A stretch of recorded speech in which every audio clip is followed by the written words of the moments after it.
So here we are, wine tasting with Pete and Dave. We got a heck of a lineup to get through here I can today, Pete. I can see. Yeah, I'm flat out to see the end of it. So we've got a bit to go through. Yes. Okay. Some interesting wines too. First one that we're trying out today is wine from Alsace, Gewürztraminer, 2009. Okay. This wine, being a bit on the sweet side, is absolutely fabulous, and Pete, it is one of my favorite wines to go with a nice spicy Indian meal. Beautiful wine. Yeah, or even well, almost anything that's got big bold flavours in it. Lots of different bold flavours there. Stuff from Morocco, stuff from Thailand, those sorts of cuisines as well, if you like, where you're getting lemongrass and cumin and tamarind and all those big bold flavours there. The oily, unctuous character of the Gewürz really seems to be a match made in heaven for that sort of wine. Yes. For that sort of food, rather. And from what I know of a Gewürztraminer, a good Gewürz will age really well and develop some of those oily characteristics. Beautiful wine. Yeah, absolutely. Well, they get a little bit oilier as they get older. So they start out with that viscous, sort of almost unctuous, oily texture, and yeah, that just becomes part of the wine, and it stays there as it gets older. Really good. Next wine we're going to go to here is a Margaret River Semillon Sauvignon Blanc from Forester Estate. Okay. So this is the one of the signature wine styles of Margaret River. And what vintage is that? 2012. So we're looking at a pretty young one, which is the way you like to do it, generally speaking. Now I get on the nose, Pete. I get some real subtle sort of citrus, but not as punchy as a New Zealand or a Marlborough sort of Sauvignon Blanc. But I guess that would be because of the Semillon blend here. Yep. Oh well, I guess also the Marlborough style is that big, in your face, very obvious and it's a style that's the reason it's very popular. This though is very, very popular as well in terms of dry white wine styles in Australia. The Margaret River Semillon Sauvignon Blanc blend, with either one of them dominant. I mean, in this case, I can see from the label it says Semillon Sauvignon Blanc, so obviously the Semillon takes the lion's share there, but they're usually 60-40, 70-30, that type of thing, and this wine is pretty true to form. It's got that sort of zesty characteristic that you want from this style of wine, and a bit of tropical fruit, but not as much as you would get in a straight Sauvignon Blanc, essentially. Yep. Great wine with, I would imagine, a chicken dish or fish or salads. Fish and chips, no problem at all. Yeah. Next one we've got here is Red Bank Vineyard. That's from King Valley. Okay. Sunday morning, 2011 Pinot Gris. Okay. Oh well, this one's actually been around quite a while. This label. This was one of the early wines to make a splash back in the 90s, from memory. This label's been around, Red Bank, with this wine, and Sunday morning Pinot Gris. I can remember Neil Robb, the original winemaker there, saying to me that that's why he called it, because he liked the idea of drinking it on Sunday morning. So I guess to each his own. I still, the first impression I got when I first put this in my mouth was grapefruit. And it's lovely sort of again, you get some citrus in there. It's just absolutely beautiful. Yeah, very interesting that it's labelled as Pinot Gris, and yet in a conventional sense it's probably closer to a Grigio. It's probably closer to the Italianate style than it is to the French style, and in many ways that's part of the problem that the Australian wine industry has with this particular grape. Is it Gris, is it Grey, is it Grigio? That wine is labelled as Pinot Gris, but you may be inclined to think that it's got more in common with Grigio as a drink. So absolutely. Now, well-known label here. This is Sean Smith. Sean Smith Sauvignon Blanc, Adelaide Hills, 2013 already. Wow, it's very new. Yeah, since we're only into July here of 2013.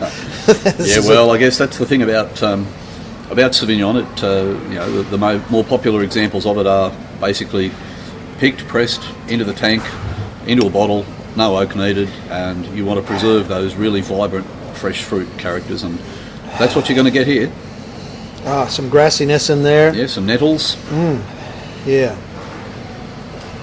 Not the huge passion fruit again. I guess I relate to those 18 years I spent in New Zealand. And absolutely. Not so much passion fruit, No. but still very citrus orientated. Yeah, but still very varietal. I mean, you wouldn't have any trouble at all picking that as a varietal Sauvignon Blanc. As soon as it's in the glass, as soon as you smell it, you think, wow, that's Sauvignon Blanc. And yeah, it's pretty true to form. Be interesting to have another look at that maybe in a couple of months when it's had a bit more time to settle down. But yeah, I'm sure that the only problem with it is that by Christmas time it'll all be sold out. So yep, that's always the way with the good levels of acid labels. on that Yeah. wine as well. Well, I guess you'd hope so, being so young. For a 2013, you'd reckon it should have some acid in it. Sauvignon Blanc doesn't generally have much, but that one's pretty good. This one from Marlborough, Okay. 2012 vintage. Okay, yep. So Catalina Sounds. That's, again, a pretty well-respected label in New Zealand. These guys do pretty good stuff, and their Sauvignon Blanc would be, certainly in the upper echelons in terms of reputation, and 2012 is the current vintage for them. Now, this is one that I'm not real familiar with, Catalina Sounds, but the first thing, of course, on the nose, you get that passion fruit and all that sort of stuff, but on the palate, I get a real full mid-palate. This is something that, I guess, in the lower price sort of Sauvignon Blancs, those sort of $12 and under, you don't get that roundness in the palate, in the mid-palate. No, you don't get as much of that, the textural sort of quality of the wine as well that comes through there. So you're getting nice ripe fruit, but still all the expressive character, if you like, that you want from Sauvignon Blanc, but you're not getting that leanness or that sort of dry, grassy element that you will get in maybe the less prestigious brands, if you like. But yeah, very good wine, and top marks on that one. True to form in terms of what Marlborough does. That does it very, very well. Yes, yeah, love that wine. Now, what have we got next? Still in New Zealand, we've got Nerdorf, Tom's Block Pinot Noir, 2010. Now, this is from Nelson. Oh, right. So still in the South Island. So that's a little bit different from what we normally see, because we tend to think of Marlborough, we think of Central Otago, we think of Martinborough on the North Island. Nelson tends to fly under the radar a little bit as a region. These guys have been doing it for a long time, though. Nerdorf, they've got quite a reputation for making really interesting and quite complex styles of wine, and this one smells like it's following the traditional Nerdorf formula. I've had quite a few of the Nerdorf Pinots over the years when I was in New Zealand, and this doesn't let me down at all. No. It's those lovely light berry, very red berry sort of flavors, Yep. very juicy, and just a tremendous wine. Nelson, by the way, just for anybody who might be interested, is up there on the top part of the South Island, near where Marlborough is. Yeah, so, but it's right next to Cook Strait, isn't it? That's right. The Nelson area. Yeah, that's right. Yeah. This is really it's an appealing wine in another sense too. That you often hear people talk about forest floor and sort of damp, mushroomy, sort of those complex characters that you get in Pinot. Like they call it a funky sort of character, that forest floor character. The leaves on the forest floor after rain, all that sort of stuff. Well, this has a bit of that stuff, and you don't see it that often in relatively affordable wine. I think this one sells for somewhere under $40, and as such, you're getting a degree of complexity in that you probably would not normally expect in a wine at that sort of price point. Quite zingy on the palate, too. Oh, very much so. Yeah, very fresh, very linear, good length of flavour, and a great food wine in the best possible sense of the word. Yeah, great wine. Right, the next one we've got here, this is Murphy Good. This is Liar's Dice, 2009 Zinfandel from Sonoma County. Okay. Wine from the U.S., from California. Right. So Zinfandel being one of the standard sort of grapes, if you like, for which California became known. Yep. Obviously, the Napa Valley's got a reputation for Cabernet or for Bordeaux blends, if you like, but Zinfandel did become a bit of a California speciality over the years, and this has got all those characteristics on the nose, that sort of, nice, big, bold, sort of berry fruit character, but also a certain amount of meatiness and a little bit of earthiness in there as well, but there's a meaty sort of beef stock sort of aromatic character that you get on the nose of that. Some very sort of light cherry flavors in this on the palate. Absolutely lovely wine. And Zinfandel, just in case you may not have known, it is from the Primitivo grape variety, or is a Primitivo grape from Italy. Yep, that's where it comes from originally. The Italians call it Primitivo. The other thing about Zinfandel is that, you do get rich, ripe characters very easily coming into Zinfandel. It ripens to really quite generous high alcohol levels without too much trouble. And so you're getting a little bit of a jammy essence across the palate as well. Really quite viscous and, a lot of wine for your money. Yep. But still, and a little bit of tannin grip as well there, so it's still really quite appealing to drink and, draws you back for another glass. It doesn't really sit heavily, even though it is really quite a big, rich wine. So, pretty typical of what Zinfandel can do and a good experience. Not a lot of sheep over there in California, but, I reckon that this would go well with lamb. With lamb, yes, I think you would, yeah. Possibly even with mutton. Exactly. Exactly. All right, back home we go. This is the Barossa Valley. This is a 2012 Shiraz. This is the Ripke. Okay, 2012 Barossa Valley Shiraz. Made by Kim Teusner. Okay. Well, that's an interesting to see something as young as that. 2012. We've all heard good things about the calibre of 2012, or the quality, and I guess from the South Australian heartland regions like the Barossa Valley, of course, and McLaren Vale, Langhorne Creek, all of those regions, they would be hoping for something good, because 2011 was a bit of a struggle for them. But so this is one of the early 12s that we've seen, and it smells pretty good. Oh, lots of fruit, and wow, the palate is just incredible. I get even a little bit of that chocolate sort of a sensation on the palate. Yeah. There's a lot there. Yeah, big berry fruit. Not much oak in this. No, not a lot of oak, and that's all to the credit of the winemakers, and it makes a good reflection on the wine as well. Very fruit driven.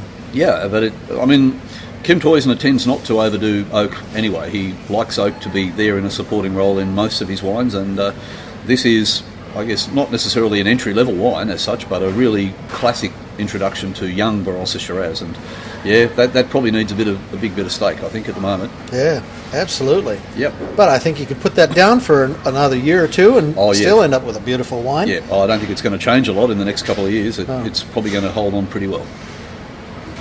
Now, we're going to race all the way over to South America, Pete.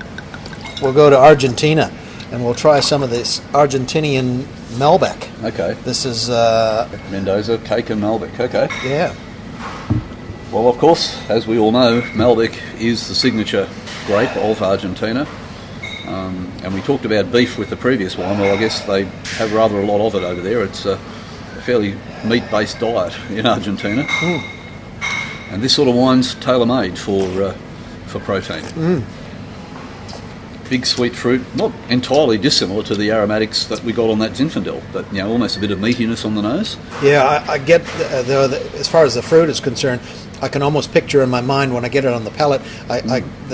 The cherries are much darker than that Zinfandel that we were just tasting, and this has got a heck of a lot more tannin in it. Very much so, yeah. There's a lot of tannin in this, so it really dries the mouth out and basically says, come back for another glass of wine. Yeah. Beautiful. All right, the next one here, this one's got a little bit of age. I think, a few weeks ago we tried the Saltram Shiraz 2006. Oh, that was a Montmary Brook Shiraz, yeah. Yes. This one's... This is the Cabernet. Okay. This is the Cabernet 2006. Okay. Well, it's very interesting because obviously the Barossa Valley is better known for its Shiraz in general terms, but they've been known to make some good Cabernet at different times. Well, this I got to say, Pete, we do this tastings here over a couple of days, and I opened this bottle yesterday, and I got to make a comment. This isn't something that you'd normally get when you first open this bottle, but the amount of fruit on the, first of all, on the nose is just tremendous, and I get this almost sweet fruit on the nose. It is absolutely blows my mind. Well, it's there's quite a bit of sweet oak there as well. This is a really traditional style of Aussie red. No shortage of sweet oak in that, and once you get it on the palate, that's very evident. And wow, I get almost like layers of things happening on the palate there, to do with the fruit and the oak. But yeah, on the palate you do definitely get the Cabernet tannin structure there, so there's no problem differentiating that from the Barossa Shiraz that we had a couple of weeks ago from the same maker. Monmouth Brook, has always made pretty consistent traditional Aussie Reds, and or that come out under the Monmouth Brook label that's made by Saltram, where Peter Lehman originally made his name. We talked about him a while ago, the Baron of the Barossa, who passed away a couple of weeks back. Well, he started out at Saltram, and these were the sort of wines that he was making back in the day. They really haven't changed stylistically by the time they got to 2006, and you get that really, I guess, nice, firm Cabernet tannin structure on the palate, which really makes it a good food wine. And fantastic fruit to go. For sure, yeah. Well. Lots of sweet fruit, lots of sweet oak, but everything in balance, and a traditional Aussie Red looking pretty good. Yeah. That's great. Well, that kind of wraps it up for this week, Pete, so we'll see you again next week. Same time, same channel.